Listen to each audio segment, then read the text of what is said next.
Welcome back to part 2 on Bay TV. This is The Tonight Show and we are in Llanelli. We've come to the Furnace Theatre for the dress rehearsal of Bred in Heaven. We're going to have a chat to the cast through this door. Today, strictly dancing around the opposition, and he drills a long pass to Shane Williams. Williams goes inside, outside, and he kicks ahead. Maldwyn. Maldwyn, wake up, Maldwyn. Oh, who is that? I have a message for you, Maldwyn. Oh, well, just jot it down on the notebook next to the phone in the next room. I'd rather talk it through with you, Maldwyn. It's very important. Oh, so's my beauty sleep. Kenny Johns, Denny Tup, how's it going? It's going really, really well. We've had quite a short rehearsal period for a play. We were in kind of 5.5 days. Then we had a day off, and we've been in 2 days since then. And Bred in Heaven, it's a great play, this. Oh, it's absolutely hilarious. We're having a job to keep serious on stage. Goodness knows what it's going to be like for the audience.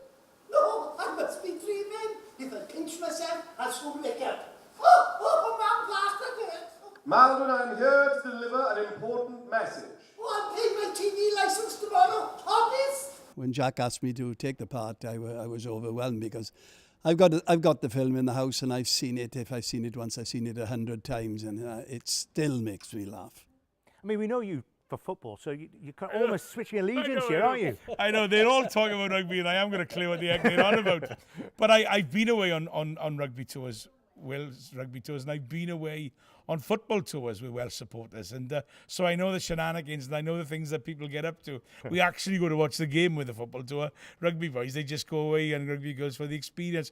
But this is lovely. It's not just about rugby, it's about relationships as well, because, you know, particularly my relationship with my wife Beryl, which is beautifully played by Nia, who's played my mother before, so she's playing my wife now.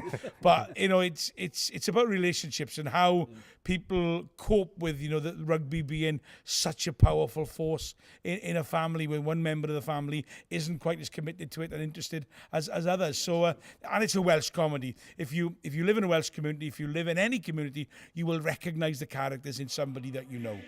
And in a town like Llanelli, that is a very distinct possibility. With such a rich rugby tradition, the choice of venue for staging a play like this is, well, nigh on perfect. The play was first performed back in 2011 during the Rugby World Cup and was hailed as a great dose of patriotic Welsh comedy. Now, the cast of this production are reliving the laughs and the lighter side of rugby humour, inspired by the 1978 film Grand Slam. The writer of the play, Jack Llewellyn, also stars in it, adding to the excitement and taking the audience on a rugby trip they will never forget. The story is based on a fantasy that Maldwyn, previously obviously from Grand Slam, has had. God has come to visit him in the evening, and he's now had an epiphany that he must go to New Zealand to go and help Wales to win the Rugby World Cup over there. So he gets some of his friends and family down the rugby club to try and get a trip organised, because they have to have a certain amount of people to get this trip over to New Zealand. So he goes to New Zealand and has a few tasks given to him along the way to help Wales out to get to the final, where they'll finally face the All Blacks, who they haven't beaten in some time. And I've got to go up there and set the fire alarms off to wake the Irish team. You've got to be Welsh to appreciate this one. Yeah. You have to be Welsh to appreciate it. And if you're a rugby supporter, you, as Kev was saying, you probably see yourself in it.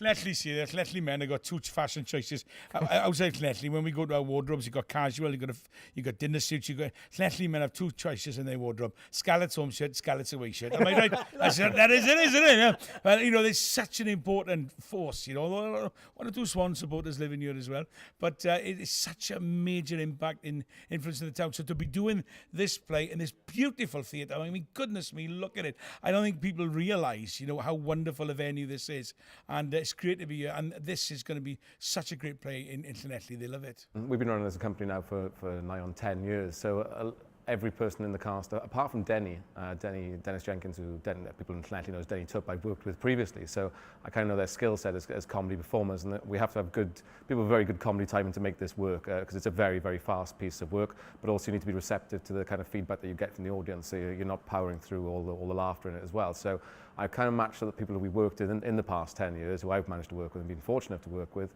to the parts where you've got Kev Johns and Denny, who both play pantomime dames, who've got great comic timing. There's people like Nia and Clara and Mitchell, Nia Trussell-Jones, Clara Mitchell, who I've worked with before, and Greg. And again, I know from them they've got great comedy timing, and obviously Denny was a no-brainer with him being Denny Tup in the Llanelli pantomime. You join us here as Wales and France line up before the match. The Welsh have stood tall and proud during a rousing version of Hen Lad Venare. But as we move on to La Marseillaise, the French, led by the caveman Sébastien Chabal, have not stopped scratching their private parts. His personal habits really are prehistoric.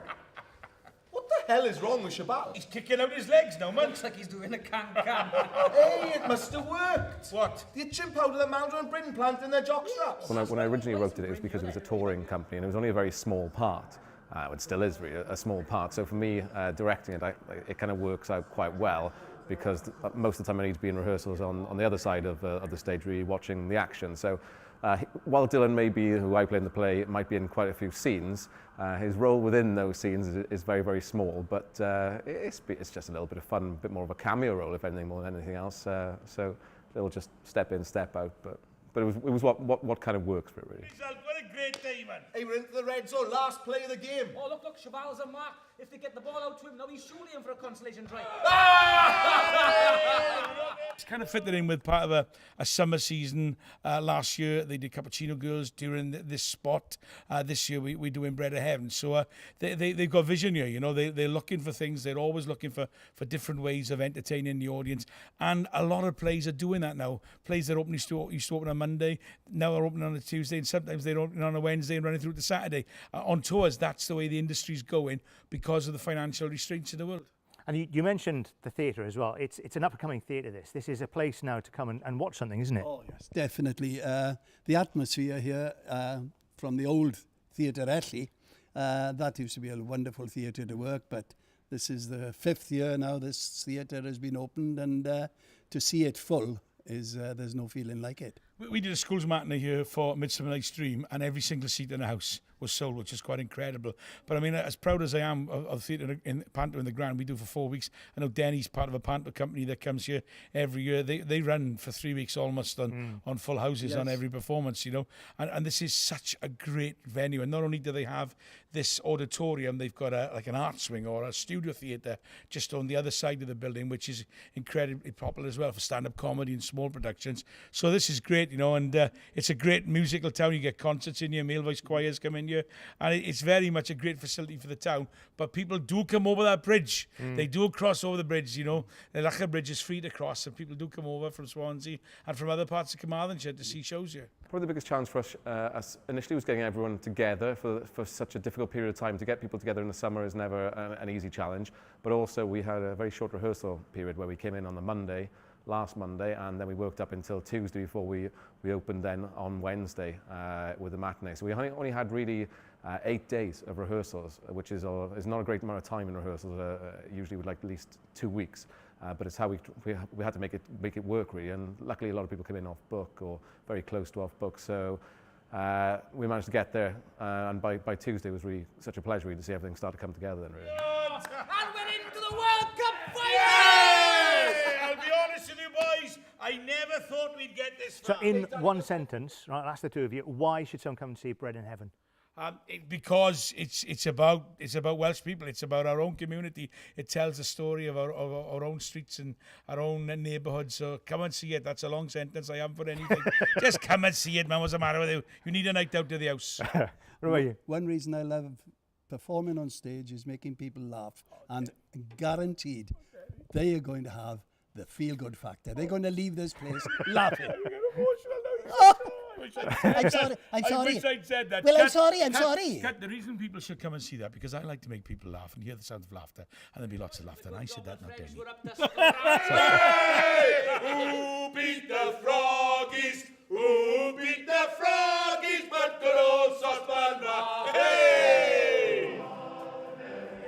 Well, I had a great time in there with the cast this afternoon, and I reckon you are going to love Bred in Heaven too. I just need to get in touch with the guys here at the Furnace to book your tickets now. And there's a lot more happening over the next few months too, including the Magic and Motown, Max Boyce and Milkshake Live, all happening there over the next few weeks. That's it for the show for this week. We'll be back on Monday, Wednesday and Friday next week. And don't forget, if you too want to be a part of the show, all you have to do is contact us at viewers@swanseabay.tv and we could be filming at your place very soon. Until then, have a fantastic weekend and we'll see you on Monday.